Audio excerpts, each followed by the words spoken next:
الحمد لله عدد ما خلق، الحمد لله ملء ما خلق. ونشهد أن لا إله إلا الله وحده لا شريك له، ونشهد أن سيدنا ومولانا محمدا عبده ورسوله الذي جعله الله تعالى عز وجل بشيرا، الذي جعله الله تعالى عز وجل نذيرا، الذي جعله الله تعالى عز وجل داعيا إلى الله بإذنه وسراجا منيرا. صلى الله عليه وعلى آله وأصحابه وبارك وسلم تسليما كثيرا كثيرا. أما بعد، فقد قال رسول الله صلى الله عليه وسلم: خيركم من تعلم القرآن وعلمه، أو كما قال عليه الصلاة والسلام. মাটি সাফেলা, উজেন সাফেলা, বনে রাঙ্গামাটিয়া দামপাড়া ইসলামী আরবিয়া মাদ্রাসার আজকের আয়োজিত সভার সম্মানিত সভাপতি সাহেব এবং দূর দূরান্ত থেকে আগত উলামায়ে কেরাম, মুরব্বিয়ানে কেরাম, যুবক ভাইয়েরা, পর্দার আড়াল থেকে শ্রবণরত আমার শ্রদ্ধেয় মা ও বোনেরা এবং আমার কুচি কুচি ছোট্ট মনিরা, মহান আল্লাহ রব্বুল আলামিন আমাদেরকে আসার এবং বসার তৌফিক দিয়েছেন। আসার এবং বসার তৌফিক কে দিয়েছেন? আপনারা বলুন, কে দিয়েছেন? আজকে যেই ব্যক্তি সকালে মারা গেছে, এই ব্যক্তি এই সভাতে আসতে পারবে? গতকালকে যিনি মারা গেছেন, এই ব্যক্তি সভাতে আসতে পারবে?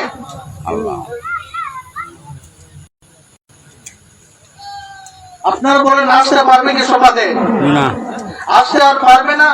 কিন্তু আমাকে আর আপনাকে মহান আল্লাহ লম্বা হায়াত দিয়েছেন, লম্বা হায়াত দিয়েছেন, সাথে সাথে আল্লাহ রব্বুল আলামিন তৌফিক দিয়েছেন এই সভাতে আসার এবং বসার।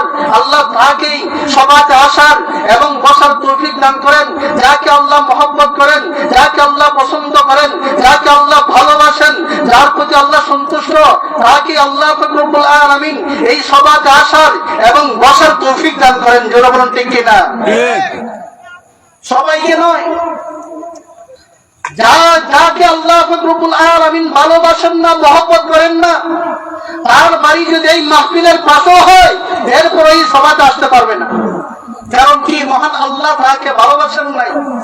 ভালোবাসলে তার বাড়ি যদি দূরেও হয়, এরপর আজকে এই সাফালা মাদ্রাসা সভাতে আসবেই, এই সভাতে আসবেই। তার একটা প্রমাণ বলি, আল্লাহ যাকে মহব্বত করেন, আল্লাহ যাকে ভালোবাসেন, তাকে আল্লাহ রব্বুল আলামিন টেনে টেনে টেনে টেনে নেকড়ে লাগাইয়া আল্লাহ নিজের কাছে টানে নিয়ে যান, টেনে নিয়ে যান। তার প্রমাণ ইব্রাহিম ইবনে আদহাম রহমতুল্লাহ আলাইহি একবার তিনি হরিণ শিকারে যাবেন, বান্দিকে বললেন, বান্দি আমি হরিণ শিকারে চলে যাব, আমার রুমটাকে সুন্দর করে পরিপাটি করে রাখবে, গোছ গাছ করে রাখবে, পরিচ্ছন্ন করে রাখবে। বান্দি বললেন, ঠিক আছে। ইব্রাহিম ইবনে আদহাম রহমতুল্লাহ আলাইহি সেই জমানায় তিনি দুনিয়াতে বাদশা ছিলেন, নেকড়েদের ধারে কাছে দিতেন না। ইব্রাহিম ইবনে আদহাম রহমতুল্লাহ আলাইহি প্রাথমিক অবস্থা ওনার এই অবস্থা ছিল। এই কথা বলে তিনি হরিণ শিকারে চলে গেলেন। ওইদিকে বান্দি ইব্রাহিম ইবনে আদহাম রহমতুল্লাহ আলাইহির রুমে ঢুকলেন, কামরাতে ঢুকলেন, ঢুকিয়া অবাক হয়ে গেলেন, কিংকর্ত বিবির হয়ে পড়লেন, আজীব হয়ে পড়লেন। এত সুন্দর রুম, এমন সুন্দর রুম আমি আমার লাইফে দেখি নাই, আমি আমার জীবনেও দেখি নাই। এত সুন্দর সোফা, এমন সুন্দর সোফা আমি আমার জীবনেও দেখি নাই। এত সুন্দর চেয়ার, এমন সুন্দর চেয়ার আমি আমার জীবনেও দেখি নাই। এত সুন্দর বিছনা, এমন সুন্দর বিছনা আমি আমার জীবনেও দেখি নাই। বান্দি ভাবতে লাগলো, না জানি এই চেয়ারে বসলে কি পরিমাণ আরাম লাগবে, না জানি এই সোফাতে বসলে কি পরিমাণ আরাম লাগবে, না জানি এই উন্নত মানের বিছনাতে ঘুমাইলে কি পরিমাণ আরাম লাগবে। আমাদের দেশ করা দরকার। এই বলে বান্দি বিছনাতে আরাম অনুভব করার জন্য একটু শুইলেন। যেই মুহূর্তে শুইলেন, মহান আল্লাহ তার দুইটা চোখকে লাগাই দিলেন। ঘুম দেন কে? আরে ঘুম দেন কে? আপনার একটু সামনে আসেন, সামনে আসেন, সামনে আসলে ভালো হয়। আল্লাহ যারা যারা সামনে আসতেছেন, আল্লাহ ওনাদের হায়াত হায়াতে বরকত দিয়ে দেন, সম্পদে বরকত দিয়ে দেন, আল্লাহ পরিবারে বরকত দিয়ে দেন। সবাই বলুন আমিন। মাশাআল্লাহ মাশাআল্লাহ। বলতে দেরি হয়েছে, আসতে দেরি হয় নাই। ওই বান্দি বললেন আমি অনুভব করার জন্য যেই মুহূর্তে আমি বিছনাতে একটু খাইতে হইলাম, একটু শুইলাম, মহান আল্লাহ দুইটা চোখ লাগাই দিয়েছেন। ওই বান্দি নাক দেখায় ঘুমাইতে লাগলো। ওইদিকে ইব্রাহিম ইবনে আদহাম রাহমাতুল্লাহ আলাইহি হরিণকে শিকার করে, হরিণ শিকার করে তিনি চলে আসলেন। তিনি শিকার করে, হরিণ শিকার করে তিনি চলে আসলেন, শিকার থেকে চলে আসলেন। আর মনে মনে আনন্দ, বিছনাটা আমি গুছগাছ করে, বিছনাটা আমি পরিপাটি করে পাবো, আমার রুমটা সুন্দর পরিচ্ছন্ন করে পাবো। যেহেতু বান্দিকে আমি বলে গেছিলাম, ইব্রাহিম ইবনে আদহাম রাহমাতুল্লাহ আলাইহি ঘরে আসলেন, রুমে আসলেন, ওনার কক্ষে আসলেন, ওনার রুমে আসলেন। রুমে আসার পর দেখলেন একটা ওনার চেয়ারটা পরিষ্কার হয় নাই, ওনার সোফাটা পরিষ্কার হয় নাই, ওনার রুমটা পরিষ্কার হয় নাই, ওনার বিছনাটা গুছগাছ হয় নাই, বরং বান্দি উন্নত মানের বিছনাতে ঘুমিয়ে আছে।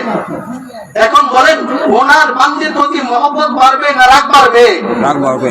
রাগে অগ্নিশর্ম হয়ে গেলেন ইব্রাহিম ইবনে আদহাম রাহমাতুল্লাহ আলাইহি। ওনার দুইটা চোখ লাল হয়ে গেলেন, দুইটা চোখ লাল, রাগে অগ্নিশর্ম হয়ে গেলেন।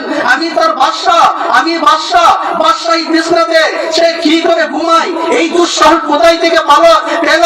ইব্রাহিম ইবনে আদহাম রাহমাতুল্লাহ আলাইহি আস্তে আস্তে করে বান্দির চুলের মুষ্টিতে ধরলেন, মুষ্টিতে ধরিয়া বান্দিকে জাগ্রত করলেন, জাগ্রত করিয়া বলতে লাগলেন, এ বান্দি, এই দুঃসাহস তুমি কোথায় পাইলে? আমি তোমার বাদশা, আমি তোমার বাদশা, বাদশার বিছনাতে ঘুমাইবার এই দুঃসাহস কোথায় থেকে পাইলে? বান্দি বলতে লাগলো, হুজুর বাদশা নন্দন, আমি আর আসলে দুঃসাহস পাই নাই, আমি আসলে উন্নত মানের বিছনা, এমন উন্নত মানের বিছনা আমি আমার লাইফেও দেখি নাই, জীবনেও দেখি নাই। আমি বান্দে মানুষ, মাটিতে ঘুমিয়ে থাকি, এমন বিছনা দেখি নাই। এই জন্য অনুভব করার জন্য আমি একটু ঘুমাইছিলাম, খাইতে হয়েছিলাম, কিন্তু মহান আল্লাহ আমার দুইটা চোখ লাগাই দিলেন।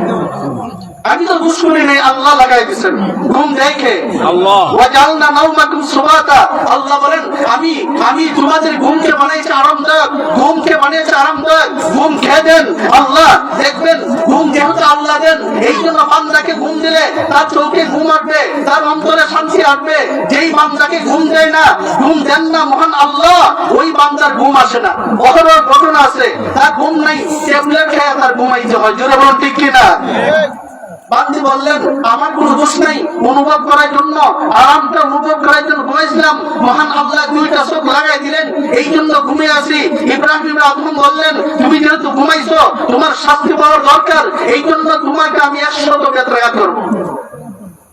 মুসলমান ইমানদার ভাই কিতাবে লেখেন, ইব্রাহিম ইবনে আদহাম রাহমাতুল্লাহ আলাইহি বান্দিকে বেত্রাঘাত করতে লাগলেন। বেত্রাঘাত খুবই শক্ত, খুবই যন্ত্রদায়ক। বান্দি কাঁদতে লাগলেন, 10টা বেত লাগাইলেন, বান্দি কাঁদতে লাগলেন, 20টা বেত লাগাইলেন, বান্দি কাঁদতে লাগলেন, 50টা বেত লাগাইলেন, বান্দি কাঁদতে লাগলেন, 60টা বেত লাগাইলেন, বান্দি কাঁদতে লাগলেন, 70টা বেত লাগাইলেন, বান্দি কাঁদতে লাগলেন, 80টা বেত লাগাইলেন, বান্দি কাঁদতে লাগলেন, 90টা বেত লাগাইলেন, বান্দি কাঁদতে লাগলেন। যেই মুহূর্তে 91টা বেত লাগাইতে শুরু করলেন, সেই মুহূর্তে বান্দি হাসতে শুরু করলো। বান্দি এবার হাসে। ইব্রাহিম ইবনে আদহাম রাহমাতুল্লাহ আলাইহি আজীব হয়ে গেলেন, কি ব্যাপার বুঝতে পারলাম না।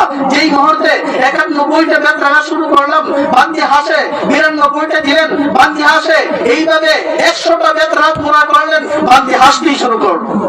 ইব্রাহিম ইবনে আদহাম রাহমাতুল্লাহ আলাইহি আজীব হয়ে জিজ্ঞাসা করলেন, বান্দি কি ব্যাপার বুঝতে পারলাম না, 90টা পর্যন্ত বেত রাগাত করলাম, তুমি কাঁদছো, বেতের আঘাতে কাঁদছো, বেতের আঘাতে খুবই যন্ত্রদায়ক খাতার কথা, তুমি কাঁদছো।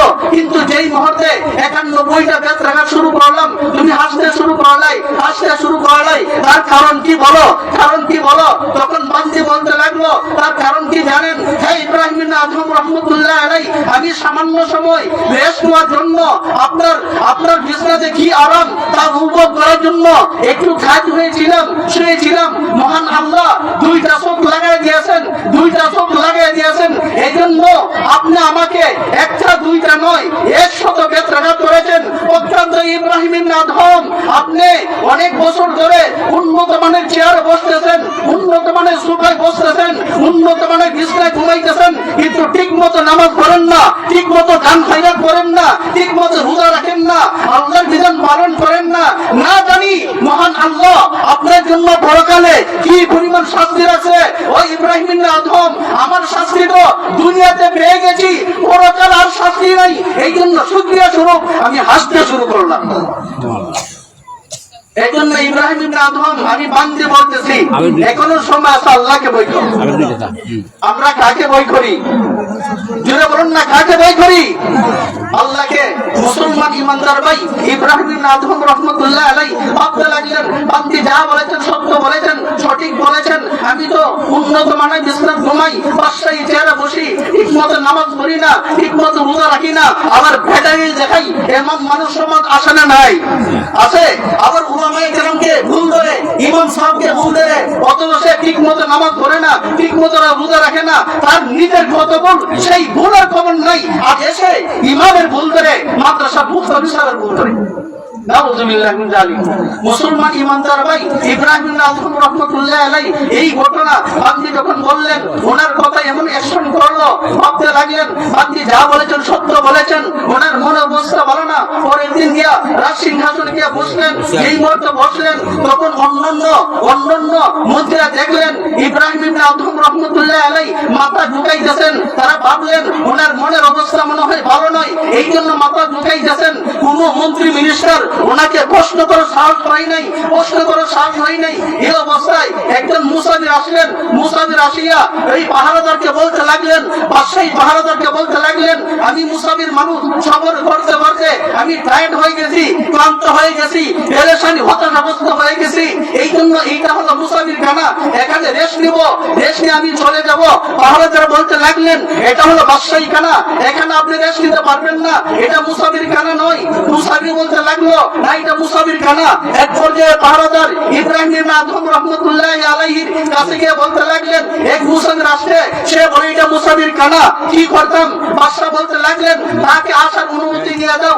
ওই মুসাফির ইব্রাহিম ইবনে আদহাম রাহমাতুল্লাহ আলাইহির রুমে আসলেন। তখন ইব্রাহিম ইবনে আদহাম রাহমাতুল্লাহ আলাইহি তাকে জিজ্ঞাসা করলেন, হে মুসাফির, এটা তো বাদশাহী খানা, আমার রাজ সিংহাসন, আমি এখান থেকে সারাটা বলদকে আমি পরিচালনা করি, সারাটা বলদকে আমি চালাই, এটা মুসাফির খানা নয়। মুসাফির খানা রাস্তা আছে, সেখানে যাও, রেস্ট নাও, চলে যাও। বলতে লাগলেন, এটা মুসাফির খানা।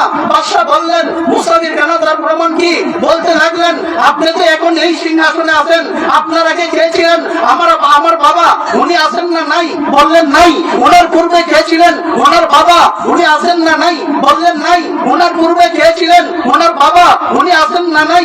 বললেন নাই। দেখেন, দেখেন, আপনার দাদাও নাই, আপনার বাবাও নাই, এখন আপনি আছেন, কিছুদিন পরে আপনিও থাকবেন না, তখন আপনার পরিবারের কেউ এই সিংহাসনের মালিক হবে। বোঝা যায় এটা চিরস্থায়ী কোনো বাসস্থান নয়, চিরস্থায়ী কোনো সিংহাসন নয়, এটা মুসাফির খানা, মুসাফির খানা, মুসাফির খানা। হে ইব্রাহিম ইবনে আদহাম, এখনো সময় আছে, মহান আল্লাহকে ভয় করো।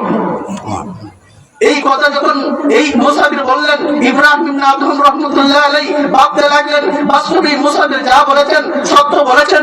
দুই চিন্তিত, এক তো বান্দি কি বললো, বান্দি যা বলেছেন সত্য বলেছেন, আবার মুসাফির কি বললো, যা বলেছেন সত্য বলেছেন।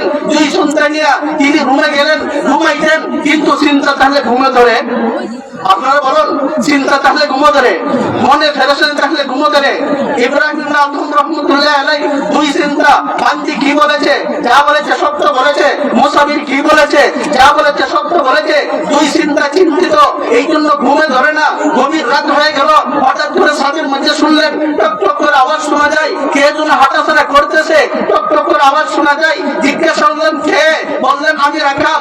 রাখাল, ভালো কথা, আমার ছাদের উপরে কেন? বলতে লাগলো, আমার উটটা হারিয়ে গেছে, এই জন্য এখানে তালাশ করতেছি।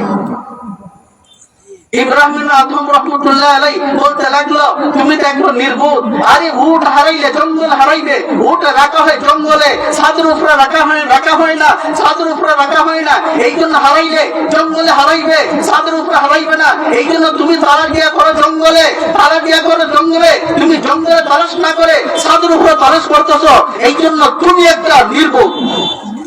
ইব্রাহিম আদম রহমতুল্লাহ আলাইহি এই কথা যখন বললেন, তখন রাখাল বলতে লাগলেন, হে ইব্রাহিম আদম রহমতুল্লাহ আলাইহি, উট হারায় জঙ্গলে জঙ্গলে তালাশ না করে যদি ছাদের উপর তালাশ করি, যেমনি ভাবে আমি নির্ভুল, ঠিক তেমনি ভাবে আপনি উন্নত মানের চেয়ারে বসে মহান আল্লাহর বিধান পালন করেন না, ঠিক মতো নামাজ পড়েন না, ঠিক মতো রোজা রাখেন না, হজ করেন না, যাকাত দেন না, গরিব এতিম মিসকিনকে দান খয়রাত করেন না, ঠিক মতো আল্লাহর বিধান পালন করেন না, অথচ উন্নত মানের বিছানাতে ঘুমান, উন্নত মানের চেয়ারে বসেন, উন্নত মানের সোফায় বসেন, আর ভাবতে লাগলেন আল্লাহর ইবাদত না করে জান্নাত পেয়ে যাবেন, আল্লাহর ইবাদত না করে আল্লাহকে পেয়ে যাবেন। আমি বলতেছি আপনি হলেন আমার চেয়ে বড় আরো নির্ভুল। মুসলমান ইমানদার ভাই, ওই রাখাল যখন ইব্রাহিম আদম রহমতুল্লাহ আলাইহি এই কথা বললেন, ইব্রাহিম আদম রহমতুল্লাহ আলাইহি এবার তিনি তিন চিন্তিত। এক নম্বর হলো বান্দি যা বলছে সত্য বলেছে। দুই নম্বর হলো মুসাফির ব্যক্তি যা বলেছে সত্য বলেছে। তিন নম্বর হলো রাখাল ব্যক্তি যা বলেছে সত্য বলেছে। ইব্রাহিম আদম রহমতুল্লাহ আলাইহি তিন চিন্তিত। এজন্য ওনার খাবার খাইতে ভালো লাগে না, ঘোরাফেরা করতে ভালো লাগে না, রাষ্ট্রীয় সিংহাসনে বসতে ভালো লাগে না। ইব্রাহিম আদম রহমতুল্লাহ আলাইহি এক পর্যায়ে তিনি ভাবতে লাগলেন, বাস্তবেই উন্নত মানের বিছানাতে বসে বসে, উন্নত মানের বিছানাতে ঘুমাইয়া মহান আল্লাহকে পাওয়া যাবে না, জান্নাত পাওয়া যাবে না।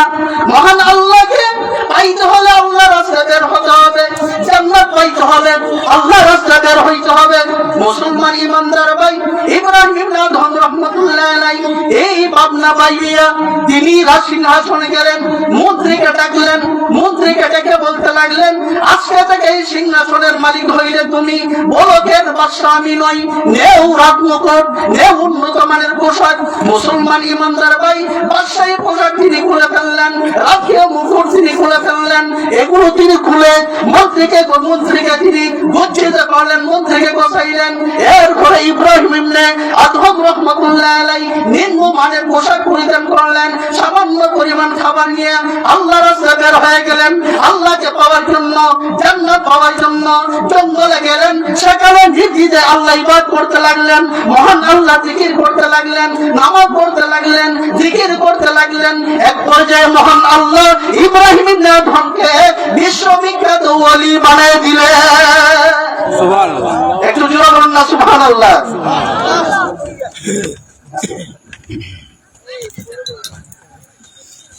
মাশাআল্লাহ। যাই হোক মুসলমান ইমানদার ভাই, নামাজ পড়তে হলে সর্বপ্রথম নামাজ শিক্ষা করা লাগে, লাগে কি লাগে না? নামাজ পড়তে হলে নামাজ শিক্ষা করা লাগে। কোন সময় সূরা পড়া লাগে? সূরা ফাতিহা কোন সময় পড়া লাগে?